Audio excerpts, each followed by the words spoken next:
Hey there, random person who clicked on my thumbnail. Welcome to the channel. If you're new here, this is Mike's Travels and Cents, where I go over points and travel strategies, and more importantly, how not to go broke while enjoying it all. If that sounds good to you, stick around for the rest of the video, and if you enjoy the content, give this video a like.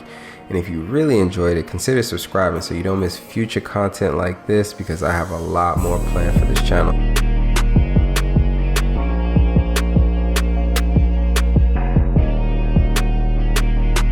In this video, I kind of want to give my 2 cents on a topic that I've been seeing brewing in our points community, which is the American Express ecosystem or trifecta versus the Chase ecosystem or trifecta.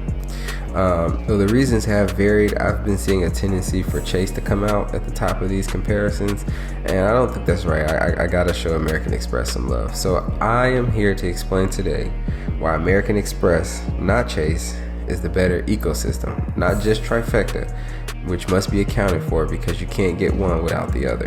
Now, before I get flamed in the comments or called an American Express fanboy, hear me out, because I have the Sapphire Reserve and I have the Chase Ink Cash, which I think is a very underrated car, and I never see it in anybody's trifecta, but I think it has some potential to be a point earning powerhouse if you really want to maximize the value of that card.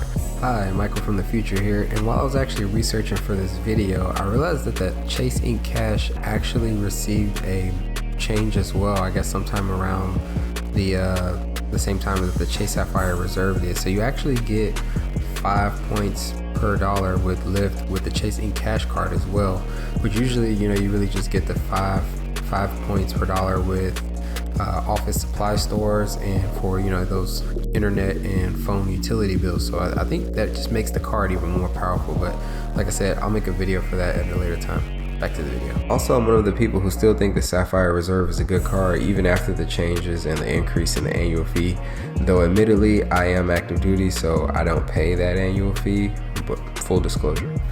Side note, I have a video that's up already explaining how you can really get some serious value out of that Lyft multiplier and get some crazy return across 4 different point programs. So if you want to check that out, I'll probably have a card flying by or have that link in the description. But with that out of the way, let's put this argument to rest, and I want to hit 4 major points to kind of streamline this all.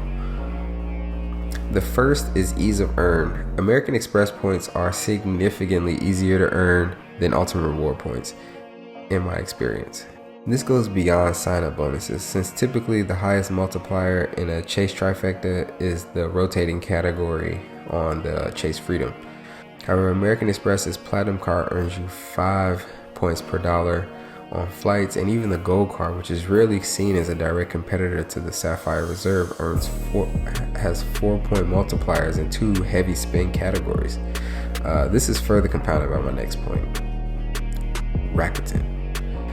Unlike the Chase shopping portal, Rakuten allows you to shop through several OTAs such as Rakuten and Expedia. I can't say for Expedia, but I have gotten the 5x multiplier when booking a flight through Priceline. So this means that even if I didn't have the Platinum, I'd still be able to get a greater effective multiplier on my flights just booking through Rakuten and getting some type of bonus. I've done an entire video on the boost that Rakuten provides to earn points, which I will also link in the description or have a card going. A more fringe but still available resource is the OTA Rocketmiles.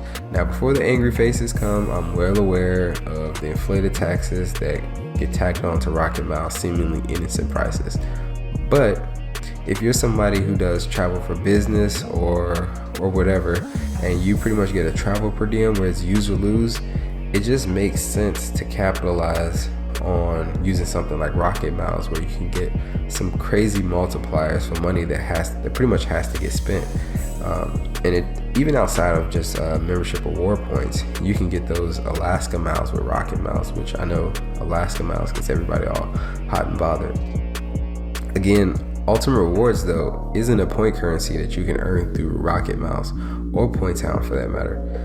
A big part in how I value points is ease with which I can earn the points and my value plus options for redeeming. Hilton points, for example, are very easy to earn, but you don't get much value per point. American Express, however, has a very extensive network of point earning vehicles. Not to mention a big one is the 4x multiplier in groceries on that gold card, which Chase does not have directly. Combine this with greater redemptions you can achieve through their larger network of airline partners. There's the value in redemption right there. My next major point is there are more options to redeem. I will start by putting this in the air. I'm well aware that Chase has more hotel partners if you don't count Choice with American Express. But we all know the only hotel partner really worth talking about is Hyatt, which can provide for some great redemptions. I must also acknowledge that that same program has the smallest footprint out of the major hotel chains. Furthermore, American Express has the best hotel card, which is the Hilton Aspire card, and they have the premium version of the Marriott cards, which is the Bonvoy Brilliant card. Now, jumping to airlines, it is not really a contest with the exception of Southwest. Any airline that you want to fly with UR points, you can still get on that same airline with membership reward points. The big difference here is powerful, and that is options. It's easy for people to get caught up in seeing those first and business class redemptions, but few people know how difficult it is to try and find premium seats on desired routes. This is made even more difficult when your transfer options become limited and you just have fewer partners that you can look to try and transfer those points out to. After all, these points are only as valuable as we can redeem them to get where we want to be. When I have more partners to choose from, I just have more options and it's pretty simple. But with Chase, I just don't have as many choices. Also, I know there's a belief that MR points really find their value in premium redemptions, but I just don't think that's true. Waller's Wallet did a great video breaking down some really good economy flight redemptions, which I think is really worth checking out. And that goes for ultimate reward points and membership reward points. My next point is that most people who would go for a trifecta of either brand would be willing to at least learn how to use the points. There's this misconception that because MR points have all these transfer partners and all these other things that it's such a hard program to use. But I think that degree of difficulty has just kind of been inflated over the years. With the popularity of credit cards and points rising over the years, it's not as specialized knowledge as it used to be. This isn't the olden days where this is kind of more of a secret society. Nowadays, it's very easy for somebody to just Google reward flights and redemptions for destinations. And there's even softwares to help you out now. So this is a very different landscape than maybe 3 or 4 years ago. Sites like Upgraded Points and 1 Mile at a Time continue to be great resources for me when I'm trip planning. So if the difficulty is nothing more than a Google search, I think that degree of difficulty is pretty easy to overcome. My last major point, but definitely not the least, and something I feel like rarely gets talked about in these comparisons, is American Express offers. Now, I'm well aware Chase does have some offers, but American Express has had like consistently 50 plus offerings, and I've gotten some great value from those offers, and that's something that I really factor into keeping the card even after I get out and I have to pay that annual fee, whatever that'll be by the time I get out.